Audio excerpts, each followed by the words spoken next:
Well, welcome back everybody to PoolieMagTV, the raw, unedited, unscripted NUFC fan channel where everybody's got an opinion and nobody's opinion is wrong. So, without wanting to regurgitate the same information and repeat myself, this is going to be another video on the piss poor transfer window that Newcastle United have found themselves in. But before we get into the content, if you do like the content, please like, subscribe, share the channel, help the channel grow, as I always say, and I think it is growing. I'm getting more comments than I usually do. I've got more subscribers than I ever thought I would get. I'm on the march to 50 now. I know people have got 5,000, 10,000, 50,000, but I'm just happy with the little community that I'm building. I'm not trying to get in anybody else's lane. I'm not trying to be doing the same content as other people, which is why I don't do 3 to 4 uploads a day with the same news regurgitated in different ways, and with clickbaity titles and things like that. What I'm speaking is the God's honest truth. It's my opinion. Now, you don't have to agree with my opinion. This is my opinion. This is my channel, and I'm raw and I'm unedited. I'm unfiltered. As I listen to Chris all the time from Evermore, and he said he's one of the only rawest people out there. Well, my channel's not big enough to maybe be seen by other people, but I have a very similar opinion to Chris on quite a lot of things, and I ain't going to lick ass. I'm not going to go on Sky Sports, not that I'll ever be asked to, but I'm not going to go on and lick ass like other people do, not naming any other Newcastle channels. Good on them if that's what they want to do, but I just like to keep it real, and I just like to give you my thoughts and my opinions. And like I always say, you do not have to agree with everything I say. You don't even have to agree with anything I say. But I think a lot of people are feeling the same way as I am about this transfer window, that it's been an absolute disaster. Now, there are many reasons for this, I feel, and I pointed them out in other videos, but I'm going to go over them again in this video and reiterate where Newcastle United are at the minute. Well, I'll tell you where we are. We're a club that's owned by the richest club by the richest owners ever in football history. Yet we're not allowed to spend what we want due to barbaric PSR rules that are just destroying the Premier League. It's not a Premier League no more. It's just the top 6 that they want to keep happy. They're not interested in other teams growing, which is absolutely absurd to me, because I would have thought the more teams that do grow, the better your league will be and the more people that want to watch it. But no, they don't seem to be interested in that, do they? They seem to be wanting to stifle us. They wanted to stifle Villa, the likes of Everton, the likes of Brighton, and all these other clubs that would actually push, these other big clubs, but we're not allowed to. That's where the state of play is at the minute. On that side of things with PSR, yes, it's hindering us. It's not just hindering us, it's hindering the Premier League. It's hindering football in general. It's a nonsense rule that was only ever come into play as soon as little old Newcastle from the northeast of England become the richest club in the world. It was alright when Man City did it. It was alright when Chelsea did it. It was alright when Manchester United have billions of pounds in debt but still find a way to buy players.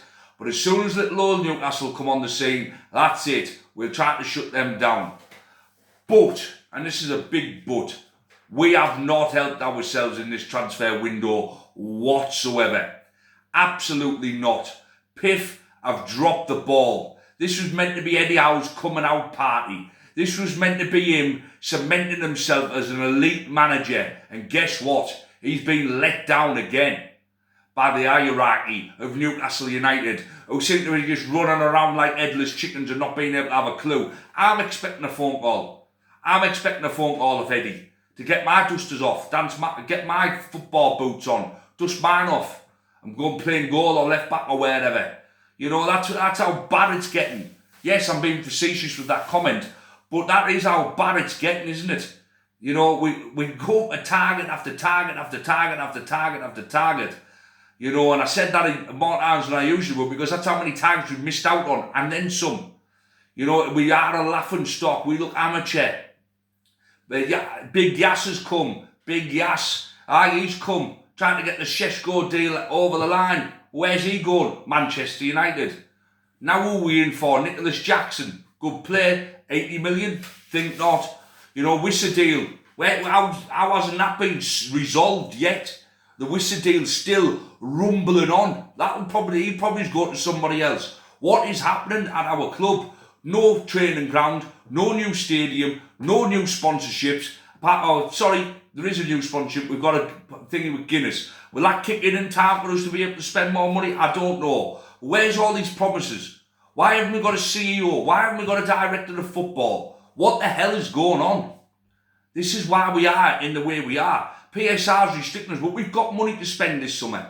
It's not like last summer where we having to get rid of players. So we can't even use PSR as an excuse. I'm sorry, we can't, because we've got Lower there to spend. And Lower means money for anybody who's not from the northeast of England. So I do apologise.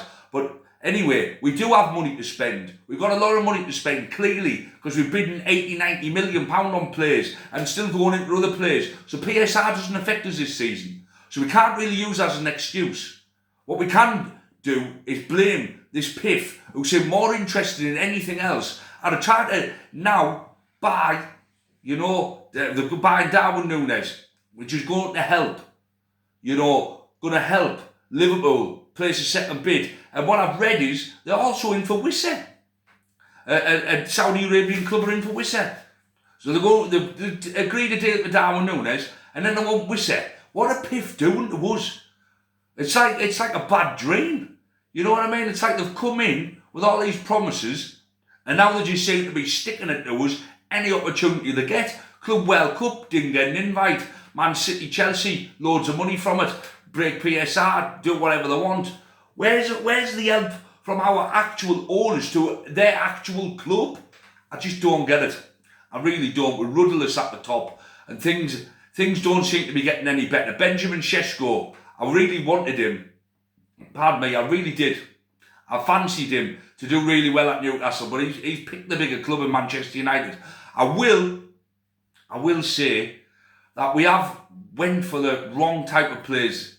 It's ambitious and it looks good, but it doesn't look good when none of them come, does it? It looks stupid. It looks amateurish. It looks really, really bad. Bidding for Ekitike for Liverpool to swoop in. Bidding for Šeško for Manchester United to swoop in. Liam Delap, João Pedro, Cunha, Mbeumo, the list goes on and on and on. Howson, all these players that we were once linked with. Why haven't we stuck to the tried and tested, under the radar buys of a Tonali and a Bruno and a Botman and an Isaac? Players and a Gordon, players that are really good, that can push us forward like they have. But the top 4, top 6 are something up and down and about. That's where we need to swoop in. We aren't big enough to be swimming in the pond with sharks at the minute. We need to be going to players who see Newcastle as a step up. Because I'm sorry, if we're going against Manchester United and we're going against Liverpool and we're going against Chelsea and we're going against Manchester City, we are going to lose out every single time. Where's the recruitment at here? Where are the Reds at? And you can say, it's brave and it's ambitious and they're not going for the right players, are they? Because if they were going for the right players, we'd have them. We're not going for the right players. The likes of Alanga, they're the types of players we want. Players who'll better our squad, but won't really catch the eye of a City or something. They're not willing to take a punt. You get them, they're rough. You build them up, and then you make them into the proper player that they can be. They're the type of players Newcastle United need until we sort all the other stuff off the field, where our commercial revenue is getting bigger and bigger and bigger to where we can actually compete for the top players. This is what I feel we need to do. Instead of trying to put in audacious bids for players that the other bigger clubs want, why don't we just go for players we know they don't want, but are going to actually be better than the players we've got? Like a Bruno. I know Arsenal looked at him, but they didn't really want to test the water. We got him, we made our team better. Nobody wanted to take a punt on Gordon, we got him, we made our team better. None of the big clubs wanted to take a punt on Tonali, we got him, we made him better. None of the big clubs were willing to take a punt on Botman, we got him, we made him better. Same with Isaac. Why aren't we doing that? Why are we looking for this Premier League proven players who are going to cost us 20, 30 million pound more than what they're worth? I just don't understand it. I don't get it. Just go with what come to the dance with what brung you, you know what I mean? Don't try to change something. Don't try and fix something that's not broken. This model clearly works. It's clearly worked, but it's not working this summer. You know, we've thought, oh, we're Champions League, we've won a cup, and now all of a sudden we're Barcelona. Well, we're not. And we've been absolutely humiliated in this transfer window, and it's been a brutal lesson. Now, for me, we need to go back. We need to look, you know, at the players that the big boys aren't willing to look at. Now, I don't mean championship players or players who are not going to better our squad, obviously. I mean players like a Malik Chow, who apparently we've agreed personal terms with, but AC Milan don't want to let him go. Another saga that's running on. But Malik Chow, a defender who a Chelsea and a City and a Manchester United and a Liverpool probably just wouldn't go for. But he's a good raw talent, and under Eddie Howe could become better. You know, these are the types of players we need to try and get. You know, because anybody, if we are going head to head with any of the, other than maybe Tottenham, any of them top five, and Arsenal, Chelsea, Manchester United, Manchester City and Liverpool, we ain't winning them. I'm sorry, we're not. And going with bids, low balling bids, or bids that don't quite suit the pay structure, or this, that and the other, and looking absolutely stupid, go for players who you know you can get at a reasonable price, who are going to want to play for us, and we're going to be able to afford their wages, and we look like an attractive prospect. Because at the minute we don't look like an attractive prospect. What striker is going to want to come to Newcastle now? Because he knows he's about 8th choice. Nobody worth their weight in gold is going to want to come to us now, are they? We've absolutely humiliated ourselves in this window, and you can blame PSR all you want, but we've got money to spend, and we've chose to chase the wrong players yet again. That's my rant over. Anyway, keep it black and white, keep it PoolieMagTV, over and out, folks.